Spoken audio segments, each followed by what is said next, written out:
पाप करते चले जा रहे हैं जन्म जन्म से। अब समझाओ तो समझ में नहीं आता। उनको चमत्कार दिखाओ कि आज बोले नाम तो जीवन में कभी दुख ना मिले बस।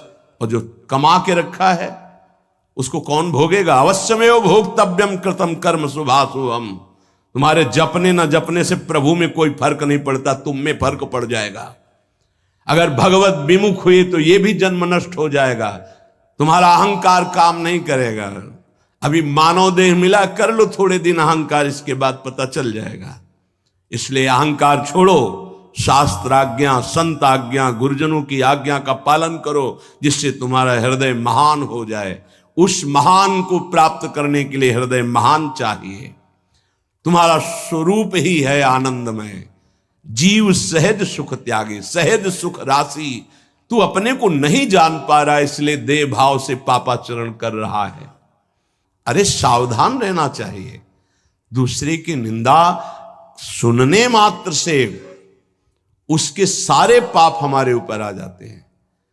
कहीं परनिंदा हो रही हो तो वहां का सिद्धांत है, कान में अंगुली डाले, राधा राधा, कान में इसलिए कि अब दोबारा शब्द ना पढ़ पावे, और वहां से खड़ा होकर चला जाए। यदि सभा में किसी की निंदा हो रही है और वहां आप बैठे हैं तो आपको वैसे ही अपराध लगेगा जैसी वो निंदा कर रहा है, या उसका विरोध करे। जैसे शिशुपाल श्री भगवान के लिए मलिन शब्द उच्चारण कर रहा था, भीष्म जी खड़े हो गए, महाभागवत है, अगर प्रभु के प्रति अब एक भी शब्द बोला तो भगवान ने कहा शांत हो जाओ, तुम शांत हो जाओ, तुम मत बोलो। कुछ राजा शिशुपाल के पक्ष के थे, तो आवेश में भीष्म जी आ गए। अगर श्री कृष्ण को कोई एक शब्द भी बोले, मेरे आराध्य देव, पूरी सभा के ऊपर पैर रखता हूं। अर्थात हर वीर को ये मैं कह रहा हूं कि अगर श्री कृष्ण के विपक्ष में कोई बोला तो मैं रौंद दूंगा। केवल मैं भक्त ही नहीं हूं, मैं महाबली हूं। त्रिभुवन में कोई ऐसा जोड़ नहीं जो भीष्म अपने स्वरूप में आ जाए। और फिर उसे वही भीष्म जी जब अधर्म के पक्ष में खड़े हो गए, पांडवों के विपक्ष में, वही भगवान पांडवों के पक्ष में तो दंड मिला, 6 महीना बाणों की शैया पर पड़े रहे। अधर्म के कारण परास्त हुए ने। ऐसे महावीर महाभागवत को कोई परास्त कर सके असंभव। परम पावन गंगा जी के गर्भ में रहे, जिन गंगा जी का एक बूंद भी अगर शरीर छूटते समय चला जाए तो परम पद मिलता है, उनके गर्भ में रहे। अगर अधर्म का पक्ष ले लिया गया, अधर्म हो रहा है, सभा में बैठे हैं, तो उसी समय तेज नष्ट हो जाएगा, पुण्य नष्ट हो जाएगा, पाप का भागी बनेगा। जैसे भीष्म जैसे महापुरुष को भी बनना पड़ा। सभा में उधर ही बैठे और वहीं ही महाभागवतों की निंदा और अपमान हो रहा है। खड़े होकर चले जाना चाहिए, जैसे विदुर जी खड़े हुए और छोड़ दिया, आज के बाद तेरा अन्न नहीं पाएंगे दुर्योधन, इस सभा में नहीं आएंगे।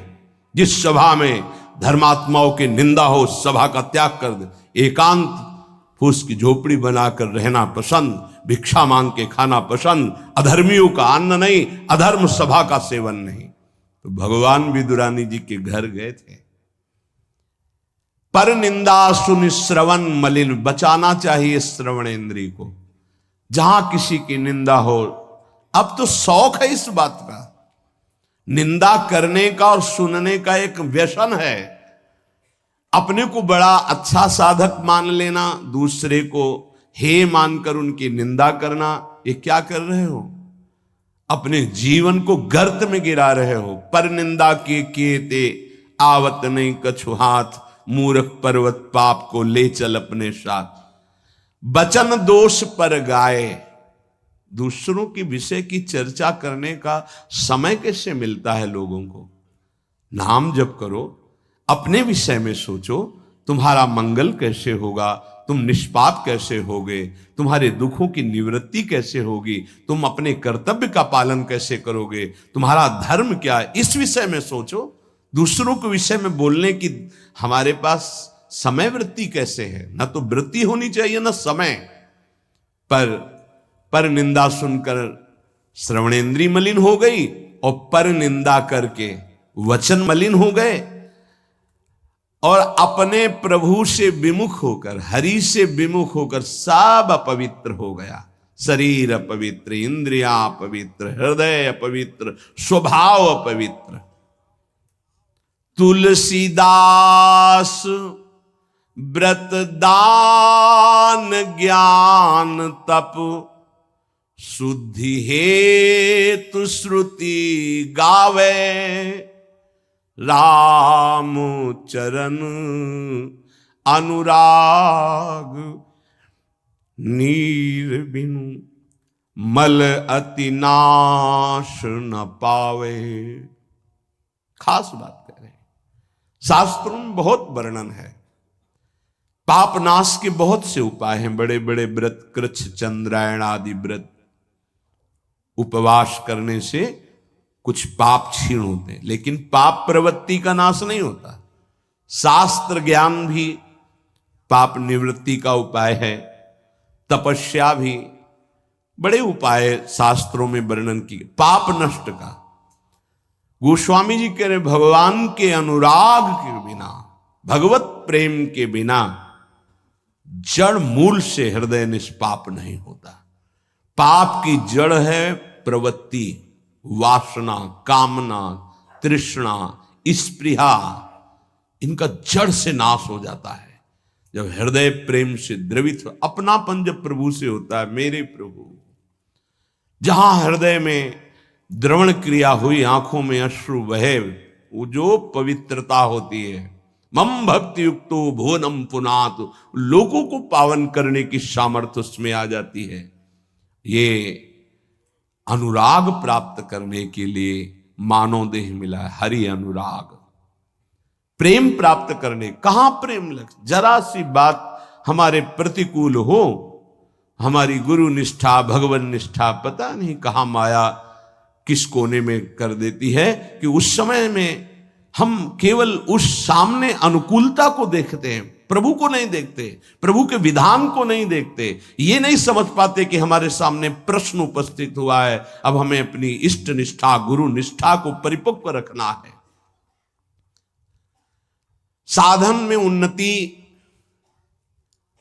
अपना पुरुषार्थ और गुरुदेव की कृपा, भगवत कृपा दोनों चाहिए। अगर पुरुषार्थ नहीं करोगे तो कृपा है उसका स्वाद नहीं ले पाओगे। कृपा रसोई बना करके सामने रख देना थाल, पुरुषार्थ उसे पाना। पूज्यपाद श्री उड़िया बाबा जी महाराज कहते हैं, साधक का प्रयास और भगवान गुरुदेव की कृपा, ये दोनों सिद्धावस्था की प्राप्ति में अत्यंत आवश्यक हैं। कायर बन के हाथ पे हाथ रख के बैठ जाए कि वो कृपा से सब हो जाएगा, ये कायरता कृपा नहीं सिखाती, ये कायरता है। पुरुषार्थ जितना हम में अध्यात्म बल है उसके अनुसार हम चल रहे, बकाया सब कृपा से हो जाएगा, पक्का हो जाएगा। मन क्रम वचन छाड़ी चतुराई और भजत कृपा करिहे रघुराई। मन से, वचन से, कर्म से ये चतुरता छोड़ो, अब सब कृपा से हो जाएगा। तो तुम प्रमाद करो और तुम्हारे ऊपर कृपा का प्रभाव जागृत हो जाए, ऐसा कभी नहीं देखा गया। जितना आप में सामर्थ्य मिली उसको लगाओ, शेष चिंता मत करो, कृपा पूरी कर देगी, पर आपको लगना होगा। साधक का पुरुषार्थ, निज चेष्टा और भगवत गुरु कृपा, ये सिद्धावस्था को प्राप्त कराती है। साधक का पुरुषार्थ अगर नहीं लगेगा तो विपरीत दिशा में चला जाएगा, असाधन बनने लगेगा। उपासक गुरु को कभी मनुष्य न समझे, भगवत विग्रह को कभी धातु का न देखे कि पत्थर की मूर्ति है कि अष्ट धातु की है कि ये काहे, ऐसा कभी प्रश्न न करे। इष्ट देव का अवतार होता है अर्चा विग्रह रूप में, अर्चावतार। दो प्रकार से प्राण प्रतिष्ठा होती है, एक होती मंत्रों के द्वारा और एक होती भाव के द्वारा। निरंतर जो मंत्राकार वृत्ति की हुई भजन में डूबे हुए महापुरुष है, जब तदात्म वृत्ति से श्री विग्रह की तरफ देख ले, उसी समय हलचल पैदा हो जाएगी। प्राण प्रतिष्ठा हो गई, छाती से लगा लिया, प्राण प्रतिष्ठा हो गई। मंत्रों का एक अनुष्ठान वैदिक सिद्धांत से और एक है भाव सिद्धांत। धन्ना जाट के भांग के बट्टा में कोई प्राण प्रतिष्ठा मंत्र से नहीं हुई, भाव से भगवान प्रकट हो गए थे। सिलपिल्ले बाई के भाव से भगवान प्रकट। जब हम अपने प्रभु को अपने प्रभु की भावना से प्यार से देखते हैं तो वहीं प्रकट हो जाते हैं। जैसे खंभा फोड़कर नरसिंह भगवान प्रकट हो गए प्रहलाद जी के लिए, भाव से देखा नामदेव जी ने तो कुत्ते से भगवान प्रकट हो गए, भाव से देखा भूत से भगवान प्रकट हो गए। तो फिर श्री विग्रह में भगवान नहीं प्रकट हो जाएंगे जब भक्त भाव से देखेगा। और भाव ना हो तो भगवान में भी भगवान नहीं दिखते। दुर्योधन को कहां दिखते थे? दुर्योधन दुशासन इनको नहीं दिखते थे, भगवान में भी भगवान नहीं दिखते। गुरु को मनुष्य समझना, भगवद विग्रह को धातु या पाषाण का समझना, गुरु मंत्र को साधारण शब्द समझना, चरणोदक को सामान्य जल मानना, भगवत प्रसाद को भोजन मानना, अन्न मानना, साधु की जाति पर दृष्टि रखना, ये उपासक को सावधानी पूर्वक त्याग कर देना चाहिए। ये उपासना के बड़े विघ्न हैं। यदि ऐसा भाव बना रहेगा तो उपासना सिद्ध नहीं होगी। कभी कभी चूक हो जाती है। प्रसाद में अन्न या फल दृष्टि नहीं रखी जाती, सिर्फ प्रसाद। और वैष्णव पद्धति है, प्रसाद का किनका मुख में अगर डाल लिया जाए तो कोई भी व्रत भंग नहीं होता, चाहे निर्जला ही क्यों न हो। भगवत प्रसाद में ये भाव नहीं रखा जाता कि ये अन्न है या अमुक वस्तु है, नहीं। प्रसाद में यदि भोजन अन्न वस्तु, आज अन्न है तो कल प्रसाद कैसे हो जाएगा? प्रसाद तो सिर्फ प्रसाद है और उसका किनका डालने से हर व्रत की पूर्णता होती है। चरणामृत, जैसे जो लोग नहीं जानते, वो जब बटता है तो बोले थोड़ा जल हमको भी दे दीजिए। जल नहीं है, चरणामृत है। चरणामृत को जल समझना, प्रभु के सामने जाकर के पूछना ये मूर्ति काहे की है? पत्थर की है, संगमरमर की है, ये धातु की है? बड़ा अपराध कर रहे हो। ऐसा कभी प्रभु के श्री विग्रह के सामने नहीं। ये संत किस जाति के हैं? ऐसा कभी नहीं। गुरुदेव साक्षात परब्रह्म तस्मै श्री गुरुवे, ऐसा भाव कहाँ हो पाता है? परब्रह्म परमात्मा भाव गुरुदेव पर हो पाना है तो बड़ी मुश्किल की बात है। यहां तो साधु भाव ही हो जाए बहुत बड़ी बात है कि ये संत है। पूर्ण मनुष्य बुद्धि बनी रहती है।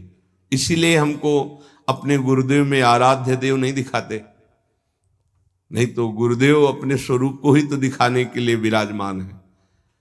इसमें शिष्य के नेत्र की बात है। गुरुदेव तो कृपाल हुई है। जब हरिव्यास देवाचार्य जी अपने गुरुदेव के पास आए तो जब शिष्यत्व की बात की तो उन्होंने कहा तुम्हें कुछ दिखाई दे रहा है? बोले नहीं, जाओ 12 वर्ष गिरिराज जी की परिक्रमा।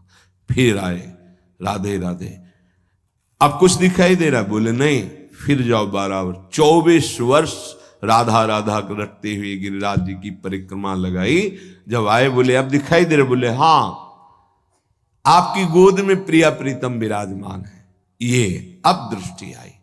गुरु को मनुष्य मानना, प्रायः मनुष्य ही मानते हैं। हमें लगता है कि 1000 में कोई 1-2 ऐसे होंगे जो ये भाव हो कि गुरुदेव हमारे ब्रह्म हैं। छवि या मूर्ति विराजमान करके तो पूजा सब करेंगे, लेकिन मनुष्य बुद्धि या बहुत बहुत संत बुद्धि, उसमें भी प्रश्नवाचक चिन्ह। साक्षात पर ब्रह्म कहने को तो सामने जाके बोलेंगे गुरुर ब्रह्मा गुरुर विष्णु गुरुर्देव महेश्वरः गुरु साक्षात पर ब्रह्म तस्मै श्री गुरुवे नमः। विचार करो, इसमें से एक भी माना है तुमने? गुरु को ब्रह्मा माना है या हरि माना है या शिव माना है या साक्षात परब्रह्म माना है, बड़ा मुश्किल है। केवल कह देना अलग, बोले होना भी तो चाहिए साक्षात परब्रह्म। केवल बातों से कोई परब्रह्म थोड़ी हो जाता है। तो पाषाण में परब्रह्म था क्या? वो तो अव्यक्त था, तुम्हारे भाव से व्यक्त हुआ ना। तुमने परब्रह्म की भावना की तो मुस्कुराता हुआ ब्रह्म प्रकट हो गया। तो गुरुदेव तो चैतन्य ब्रह्म है। आपकी भावना यदि हो जाए, कुत्ते से विट्ठल भगवान प्रकट किए, तो भावना ही तो की कि प्रभु प्रभु सूखी मत खाओ, थोड़ा घी रोटी मिला, नाथ आपके लिए ही तो है। तो ऐसे देखो साक्षात विट्ठल भगवान गुरुदेव में, प्रभु आपका सर्वस्व, आपका प्राण मन तन सब, मैं आपकी ही तो उपासना कर रहा हूं, मुझे और कोई भगवान नहीं चाहिए। बस आपका साक्षात्कार हो, आप प्रसन्न हो जाएं, आपकी अधीनता। ऐसा कहां? ऐसा होगा तो भाव बदल जाएगा। गुरुदेव के प्रति परब्रह्म भाव हो जाए तो साधक को कुछ करना नहीं पड़ेगा, अपने आप उसके अंदर समस्त दैवी संपदा प्रकाशित हो जाएगी। परब्रह्म भाव होना बहुत कठिन है। गुरुदेव के प्रति परब्रह्म भाव हो गया तो उस भाव की सिद्धि होगी, चराचर जगत में परब्रह्म भाव हो जाएगा। क्योंकि गुरुदेव अखंड मंडलाकारम व्याप्तम चराचरम, तो चराचर में परब्रह्म भाव होते ही वो जीवन मुक्त हो जाएगा।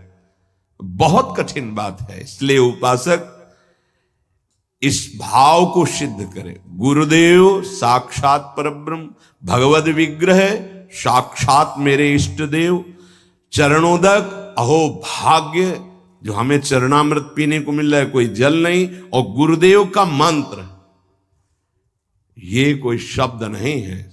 साक्षात इष्ट देव मिल गए, मुझे मंत्र मिल गया तो। पर ऐसी बुद्धि कहां है? पड़ा है एक कोने में हृदय में मंत्र, उसका बार बार स्मरण नहीं, बार बार दुलार प्यार नहीं मंत्र का। आप देखो मंत्र को कितना प्यार करते हैं आप। मंत्र का प्यार है बार बार स्मरण करना, दुलार करना, तो उसी का जागरण होगा। तो वही प्रिया प्रीतम निकुंज सब उसी में छुपा है।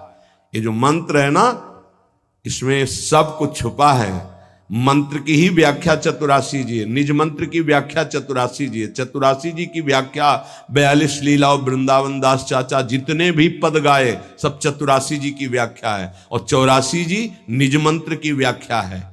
ये अंदर की बात समझ। मंत्र मिला मतलब पूरे निकुंज की चाबी मिल गई। बीज मंत्र इसी को कहे, इसी से पूरा निकुंज रूपी वृक्ष प्रकाशित हो जाएगा।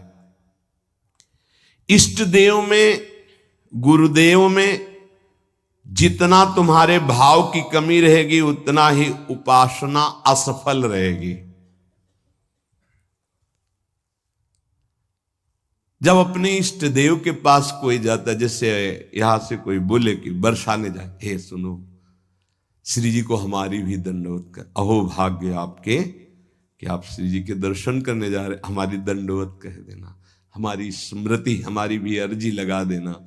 कोई आपका है, ईर्ष्या तो नहीं होगी ना, द्वेष तो नहीं होगा, उसके प्रति जलन का भाव तो नहीं होगा कि तो श्री जी के दर्शन के लिए जा रहा है।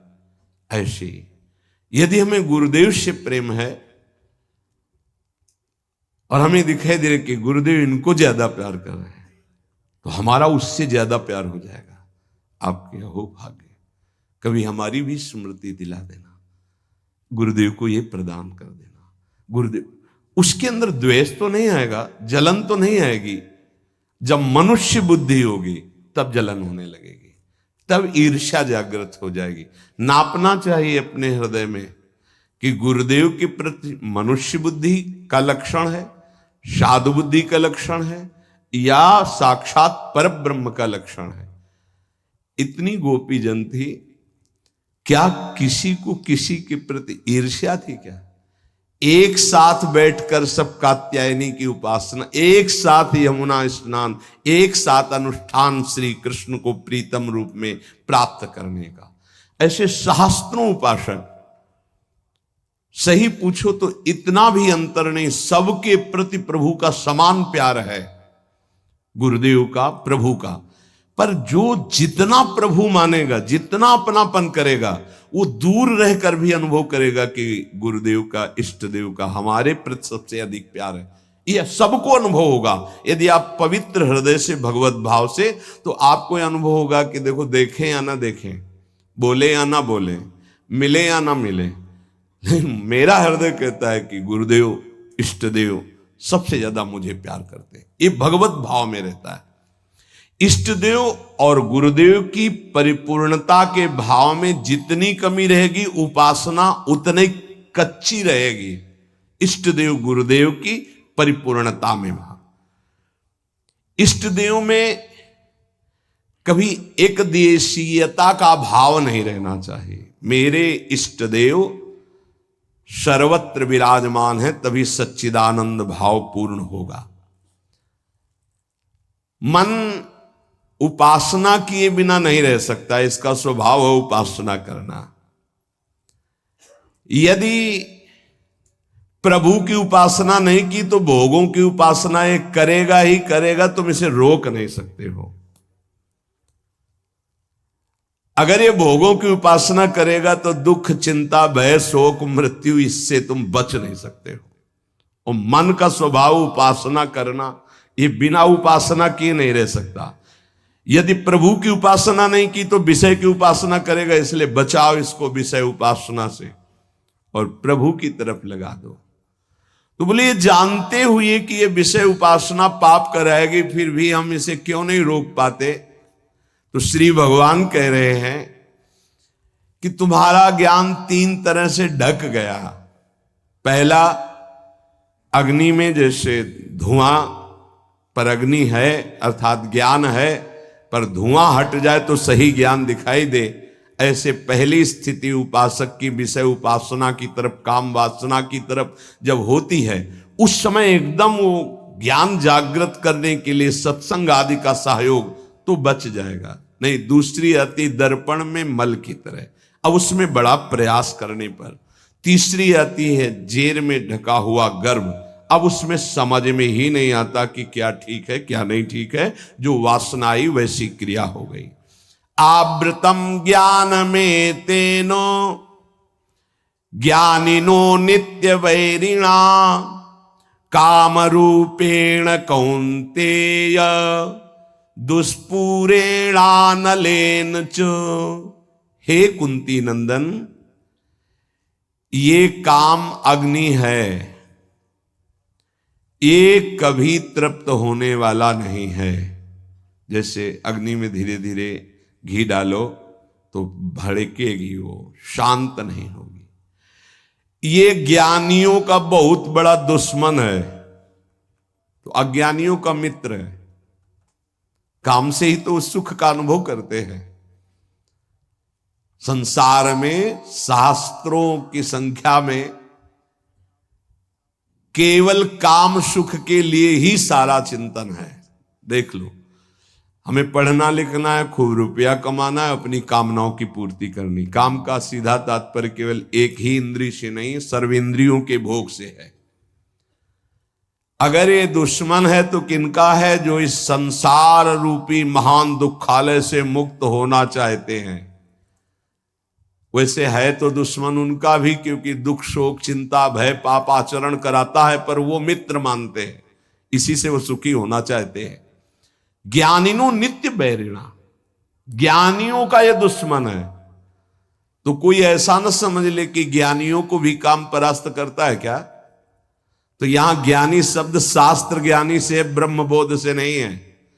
ब्रह्मबोध संपन्न महापुरुष के हृदय में नहीं। स्वात्मा रामम विषय मृग तृष्णाम भ्रमयति, भ्रम पैदा ही नहीं कर सकती माया। जहां आता है जो ज्ञानिन कर चिता परई बरियाई विमोह बस करई, वो शास्त्र ज्ञानी, ब्रह्मबोध संपन्न महापुरुष नहीं। वहां गुंजाइश ही नहीं है। जैसे भगवत प्रेमी महात्मा नहीं।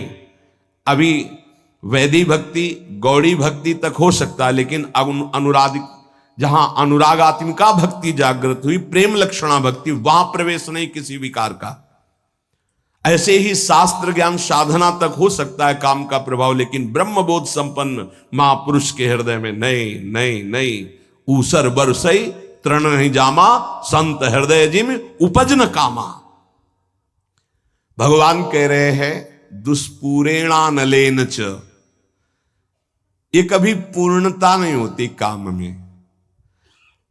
अग्नि में घी की आहुति सुहाती सुहाती डाली जाए तो कभी वो बुझेगी नहीं, बढ़ती चली जाएगी। ऐसे ही कुछ लोग सिद्धांत कहते हैं भोग से योग। भाई शास्त्र तो आज्ञा नहीं करता ऐसा। न जातु कामः कामानाम उपभोगेन शाम्यति हविषा कृष्ण वर्तमेव भूय एवाभिवर्धते। कभी काम भोग से कामनाओं की शांति नहीं होती और बढ़ती है जैसे आग में घी डालने से। कलयुग है, बड़े सिद्धांत चलेंगे। कलयुग में शास्त्र विरुद्ध आचरणों की बाढ़ आ जाएगी। शास्त्र सम्मत चलो, परिपक्व अवस्था आएगी तो सिद्ध हो जाओगे। सिद्धों का नाटक न करे, नहीं तो माया जब अपना नाटक खड़े करेगी तो आप टिक नहीं पाओगे। और जो सिद्ध हैं उनके आगे से लजाकर भाग जाती माया, अपना कोई प्रभाव नहीं दिखा पाती। नाटक मत करो, ईश्वर की माया बड़ी प्रबल है, डरते रहो। जब परिपक्व अवस्था आ जाएगी तो भ्रम ही खत्म हो जाएगा। आजकल नए नए सिद्धांत बनाए जाते, नई नई बातें प्रकट की जाती हैं। ये समझ में नहीं आता कि शास्त्र सम्मत आचरण करने वाला महापुरुष ही सिद्ध होता है, शास्त्र विरुद्ध आचरण करने वाला नहीं। जिस समय माया ये देखेगी कि तुम मायापति के भी ऊपर सिद्ध हो गए हो, फिर वो जब प्रश्नवाचक चिन्ह खड़ा करेगी तो फिर नहीं निकल पाओगे। यहां बड़े बड़े झुक के निकले हैं, कोई भी हो। इसलिए हर उपासक से प्रार्थना है कि दंभ नाटक पाखंड न किया जाए। धैर्य पूर्वक चलोगे तो सिद्ध हो जाओगे। तुम्हारा जन्म ही हुआ है सिद्ध होने के लिए। कभी भोगों से योग की प्राप्ति नहीं होती। जगत गुरु भगवान श्री कृष्ण से बढ़कर कोई ज्ञानी नहीं है। त्यागात शांतिरनंतरम भगवान के शब्द हैं, और ये भी भगवान के शब्द हैं। और लोगों का मन यही चाहता है कि कोई ऐसा मार्ग मिले जिससे मनमानी भोग भोगने को मिले और योग भी हो जाए। फिर क्या है, फिर तो भीड़ वही लगेगी जहां भोग से योग है। भोग त्याग से योग, उसमें तो कोई बिरला। कोई एक पाव भगत जी में मोरी। आज शास्त्र की मर्यादा को ही नहीं समझा जाता है। जो जितना मन, फिर अंत में बड़ी दुर्गति होती है। मनमानी आचरण करने वाले की अंत में बड़ी दुर्गति होती है। इसलिए सावधान, तस्मात् शास्त्रम प्रमाण। आज तक ऐसा कोई सिद्ध महापुरुष नहीं हुआ जो शास्त्र मर्यादा के विपरीत आचरण सिद्ध होके करता हो।